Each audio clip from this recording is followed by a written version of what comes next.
हमारे वो भाई खुश हो रहे होंगे, मौलाना मैं तो पांचों वक्त की पढ़ता हूँ। याद रखना उलमा मौजूद है, या ये उलमाए किराम के इल्मी मकाम और मर्तबे के सामने मेरी कोई हैसियत नहीं, मैं एक तालिब इल्म हूँ। लेकिन किसी अच्छे आलिम से मसला पूछो, 5 वक्त की नमाज पढ़कर कोई नमाजी नहीं कहलाता।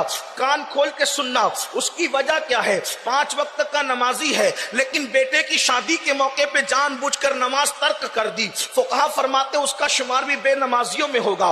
5 वक्त का नमाजी है, किसी वक्त तिजारत की मसरूफियत में 1 वक्त की नमाज जानबूझ के छोड़ दी, उसका शुमार भी बेनमाजी में होगा। 5 वक्त का नमाजी है, किसी मस्जिद की मसरूफियत के अंदर बिला उज़्र शरई जो है 1 वक्त की नमाज जानबूझ करके तर्क कर दी, उसका शुमार बेनमाजी में होगा। एक बंदा 5 वक्त का नमाजी है, सर में दर्द है, बिला उज़्र शरई जो है उसने नमाज को तर्क कर दिया, उसका शुमार बेनमाजी में होगा।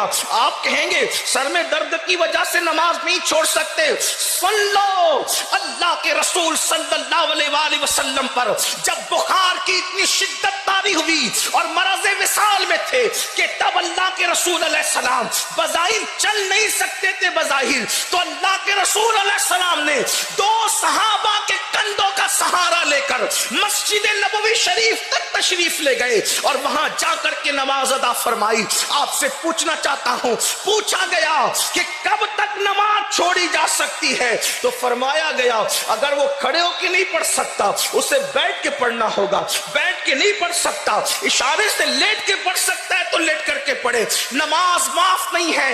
और सुन लो, नमाज को छोड़कर मुसलमान होने का दावा करने वालों, नमाज को छोड़ करके जन्नत को अपने बाप की समझने वालों, अल्लाह के रसूल अलैहि सलाम ने तो अपने असहाब को बेनमाजियों की सोहबत में बैठने से भी मना किया। आका इरशाद फरमाते हैं अबू हुरैरा रज़ी अल्लाह तआला अन्हु से, ए अबू हुरैरा बेनमाजी की सोहबत में न बैठा करो, क्योंकि जहां